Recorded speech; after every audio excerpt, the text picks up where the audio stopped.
Y seguimos acá en Radio Espacio Abierto. Hoy tenemos un gran programa, muchas entrevistas como siempre, así que le vamos a meter ritmo, ¿vale? Sí, no, aparte gran tema, el que hablamos anteriormente, muy bueno, muy...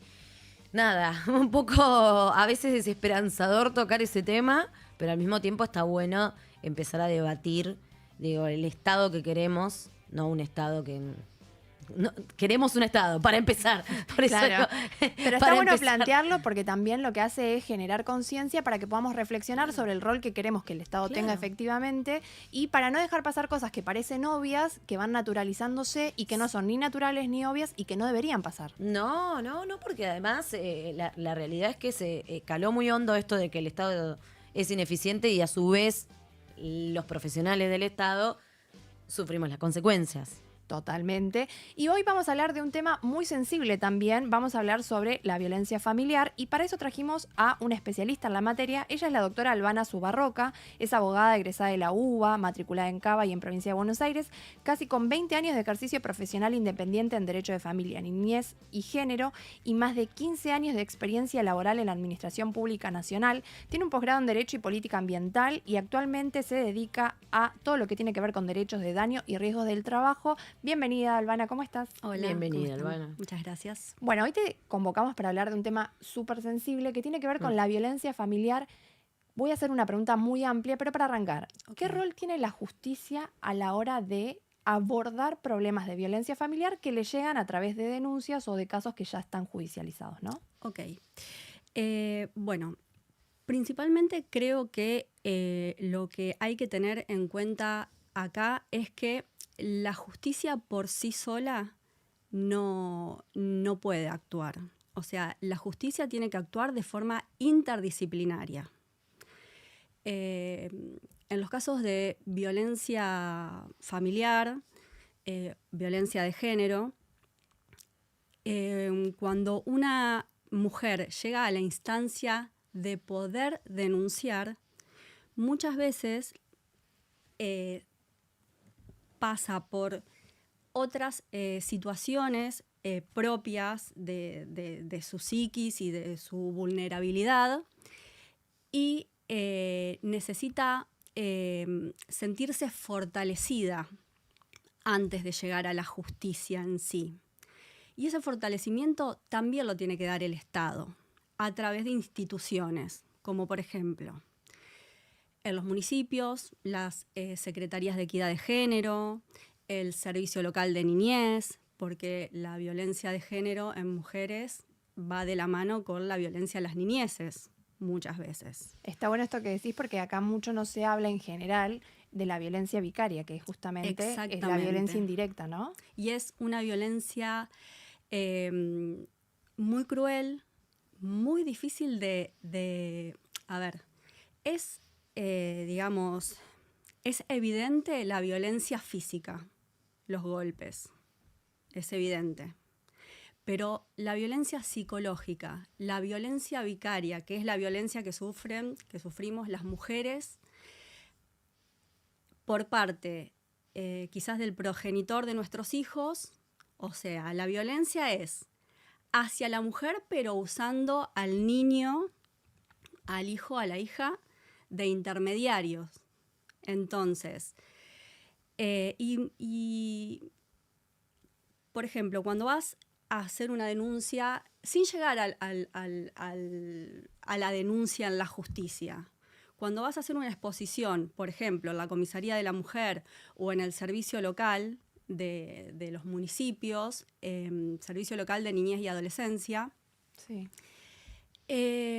Muchas veces te dicen, bueno, pero eso es un problema de pareja. Eso no es violencia, no es violencia hacia el niño porque no le pegó. Pero sí es violencia hacia la madre y obviamente si la principal cuidadora del niño es la madre, también es violencia hacia el niño. Y esos detalles no se tienen en cuenta. Es muy difícil para la mujer que llega a esas instituciones, a esos lugares donde nos tienen que proteger, donde tienen que proteger a nuestros hijos. Recordemos que una mamá una abuela, una persona que está en situación de vulnerabilidad, cuando llega a esa instancia es porque ya agotó todas las vidas y está desesperada. Está bueno esto que vos mencionas porque hay muchas mujeres y personas que están a cargo de otras personas, en este caso de menores de edad, que cuando ya hacen la denuncia porque sufren violencia, la hacen como última instancia y habiendo aguantado distintas formas de violencia por mucho tiempo. O sea que los datos oficiales que hoy hay sobre violencia no reflejan la realidad porque me parece que ahí hay como un puente que no se llega a cruzar que tiene que ver con efectuar la denuncia en los lugares correspondientes y que te la tomen, ¿no? Exactamente, no refleja porque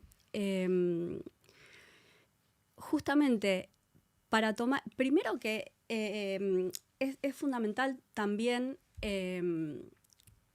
para las mujeres es muy difícil darse cuenta que están en una situación de violencia o de vulnerabilidad. Es muy difícil reconocerse víctima, muy difícil. Y cuando estamos en esa situación, que sabemos que es una situación que no es normal, que no nos cuesta, porque también nos cuesta identificar al agresor, a la persona que nos está agrediendo. En general es el padre de nuestros hijos, en general es un cercano, es una persona cercana, no es un X que pasó por la calle. Hay casos, pero la mayoría de los casos es familiar, intrafamiliar, o sea, es del núcleo cercano de la mujer. Y cuando llegamos a esa instancia, la mujer, creo que la decisión de denunciar es cuando ve afectados a los hijos. Cuando la violencia ya pasa de sí misma y el que está en peligro es el hijo. Ahí se toma la decisión de denunciar. Hoy o ayer, no me acuerdo, estuve mirando un reel de Instagram de una mamá, no me acuerdo si era en Córdoba o qué, que la mamá pedía que le quitaran el apellido a los hijos, que por favor le quitaran el apellido a los hijos porque no, obviamente que el marido no lo mantenía, no mandaba el dinero que tenía que mantener, pero además de todo eso estaba sufriendo mucho por la situación de que ellos tenían que trabajar, salir a trabajar con ella. La verdad que me partió el alma ver que es algo tan simple, porque estamos hablando del apellido, no estamos hablando de que, está bien, hay situaciones que son cada vez peor y vimos que no pasa nada. Estamos hablando de una cuestión que tendría que ver un poquito más con lo administrativo hasta incluso. Que le quiten el apellido al chico cuando el padre no se hace cargo. Es algo que debería ser normal si una madre lo solicita. Si el hombre no apareció nunca, digo, y ni siquiera eso se está pudiendo. Entonces yo digo, ¿cuánta deuda pendiente hay con la mujer, con los niños? No sé cómo ves vos la situación, por dónde hay que empezar, dónde es, digamos, a dónde hay que ajustar un poquito, por lo menos para que se haga un poco de justicia, porque claramente lo que está pasando es grave. Yo esto del apellido, digo, no es tan difícil, pero cuesta. No es difícil y además todo lo que implica esa filiación y esa responsabilidad parental no ejercida. Porque el niño tiene el apellido del padre, tiene una filiación y tanto el niño como la madre quedan presos de esa situación. Claro. Así sea que el padre no lo reconoce, o sea, no estuvo el día que le puso el apellido Y desapareció. y nunca más. Si la madre quiere viajar al exterior, que se quiere mudar, tiene trabajos, ahora está como Lo de la ley Casu. La ley Casu, que es importantísimo. ¿Por qué las madres tenemos que pedirle permiso? Es pedirle permiso, o sea, el progenitor tiene una especie de poder, tiene un poder. Lo había una dicho, especie, lo tiene un dijo poder. Casu en ese momento, hasta inocentemente, y de repente se armó un proyecto en México y se trasladó en Argentina, Pero digo, algo tan simple como el apellido, como pedir un permiso, cuando el hombre desaparece totalmente. Pero ahí hay que hablar también de que se replica la violencia en forma institucional contra la mujer, porque la Totalmente. mujer va También. a pedir ayuda al Estado para que intervenga en una situación donde se ve afectada su vida, su integridad física, psicológica, económica, y el Estado sigue dándole la espalda, porque en definitiva que te haga pedir permiso al progenitor que ejerce violencia en todas sus dimensiones, es también de nuevo subyugarte a ese vínculo de maltrato. Totalmente. Total. Sí. Y eso es un problema. Y para ir cerrando, yo quería preguntarte, porque cuando nosotros hablamos de hacer la entrevista y demás, vos hablaste, y lo quería mencionar de esta manera, sos una sobreviviente de situaciones muy complejas que tienen un eje transversal con el tema de violencia intrafamiliar, pero no solamente por el tema de la violencia familiar, sino por la violencia institucional. ¿Cuáles fueron los principales obstáculos que vos tuviste que enfrentar a la hora de hacerte del ejercicio de tus derechos y de los derechos de tus hijos, no? Sí. Justamente la violencia institucional es la violencia que ejercen las instituciones que se supone que tendrían que proteger a las madres y a sus hijos, ya sea a nivel municipal, a nivel nacional y desde los órganos de justicia. A mí me ha pasado que he ido a denunciar situaciones de violencia, como dije antes, cuando se llega a esa instancia de denunciar es porque una ya agotó todo lo humanamente posible, las posibilidades de diálogo, ya las agotó.